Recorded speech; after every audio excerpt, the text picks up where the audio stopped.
देखिए ये कोई ये विवाद का विषय नहीं होना चाहिए।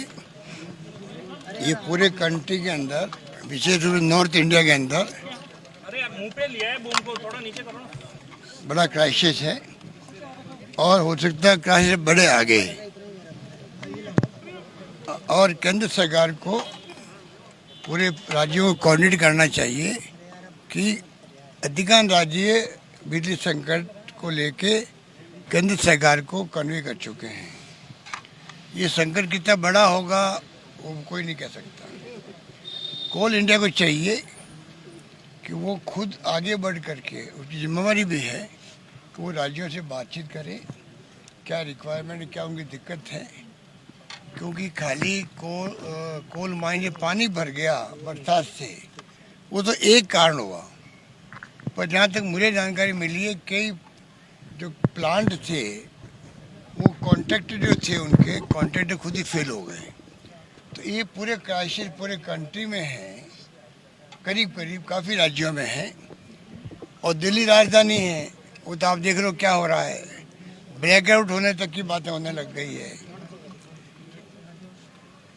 चाइना में पूरा क्राइसिस है, यूरोप में क्राइसिस है। कोयले के जो दाम है दुनिया के मुल्कों में, इंडोनेशिया सहित, वो 4-5 गुना ज़्यादा बढ़ गए हैं और बढ़ने के बावजूद कोयला मिल नहीं रहा है। दाम बढ़ गए, कोयला अवेलेबल नहीं। फिर भी स्थिति बड़ी अजीबोगरीब बन रही है। सुन के आश्चर्य होता है। कोई कहे कि अगर कि मार्च के अंदर, मार्च तक ये कोल का संकट रहेगा, ये सुन के ही हमें आश्चर्य होता है, दुख होता है। तो ऐसे वक्त में केंद्र सरकार की जिम्मेवारी बनती है बहुत बड़ी कि तमाम राज्यों को संकट से निकाले।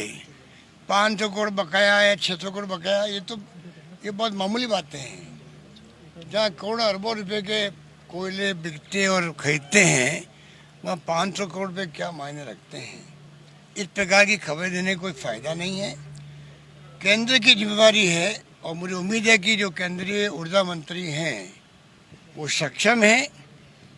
मुझे उम्मीद है कि वो जिस प्रकार कोऑर्डिनेट कर रहे हैं राज्यों को बिजली को लेकर के, वो कोई हल निकालेंगे, बजाय इसके कि हम लोग राज्यों के ऊपर जिम्मेवारी डाल दें कि कोई कमी नहीं है कोयले की। ये कहना ही मैं समझता हूँ बेईमानी है। कोयले की कमी है, सबको मालूम है, राज्य संकट में है और संकट से निकालने की जिम्मेवारी केंद्र की बनती है।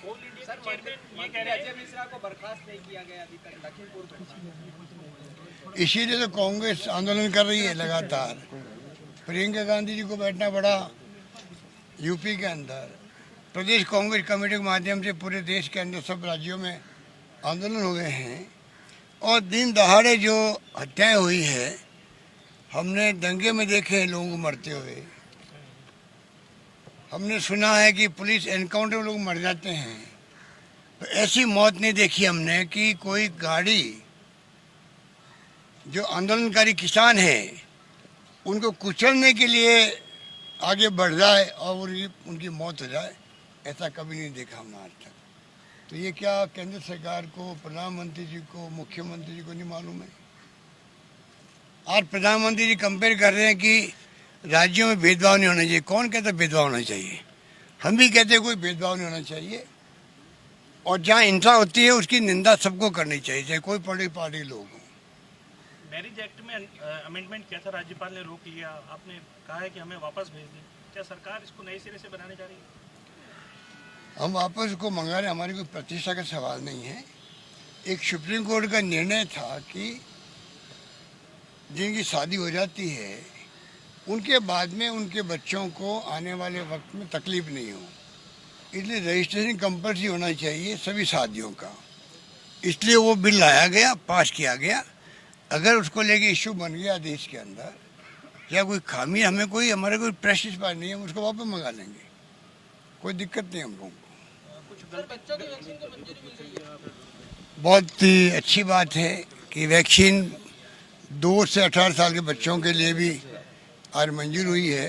तो मैं उम्मीद करता हूँ कि तमाम प्रदेश और देश के लोग आगे आएंगे और बच्चों को वैक्सीन लगाने का काम तेज गति से बढ़ेगा, जिससे कि थर्ड वेव जो कहते हैं बच्चों के लिए आएगी, वो हमारे मुल्क में नौबत नहीं आए। राजस्थान कोई कमी नहीं रखेगा। पहले भी हमने वैक्सीन में बहुत ही बड़ी उपलब्धि हासिल करी है। आज देश में 3-4 राज्यों में राजस्थान है।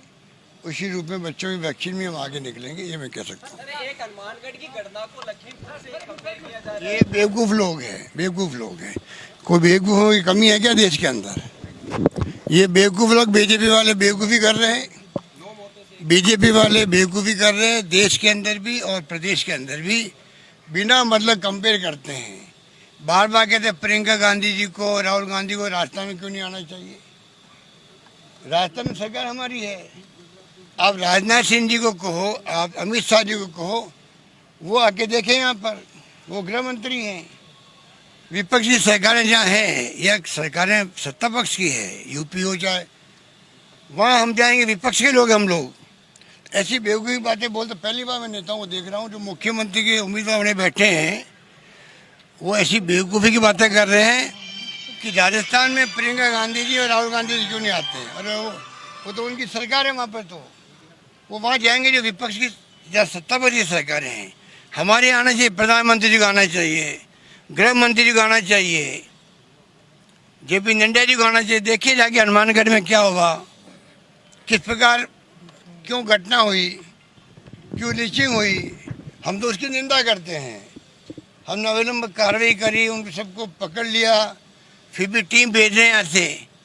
ऐसे मूर्ख लोग बन गए इनके पदाधिकारी, जिनको इतना ही नहीं सेंस है कि किस तरह की घटना में क्या किया जाता है। एक आदमी उनके घर गया नहीं, पहले जो आदमी मारा गया उनके घर पे कोई नहीं गया। जाके जब बैठते जाके मालूम पड़ता उनको, खाली यहाँ बैठे बैठे अखबारी करते रहते हैं और तो और सोशल मीडिया में कमेंट करते रहते हैं। आज 3 विधायकों को भेजा है बीजेपी ने पीले बंगा, मदन दिलावर। यही तो मूर्खता है। जब मरा कोई व्यक्ति उसी दिन भेज देते, हकीकत मालूम पड़ जाती, तो डेलीगेशन भेजने की जरूरत नहीं पड़ती। यही तो मूर्खता है उनकी।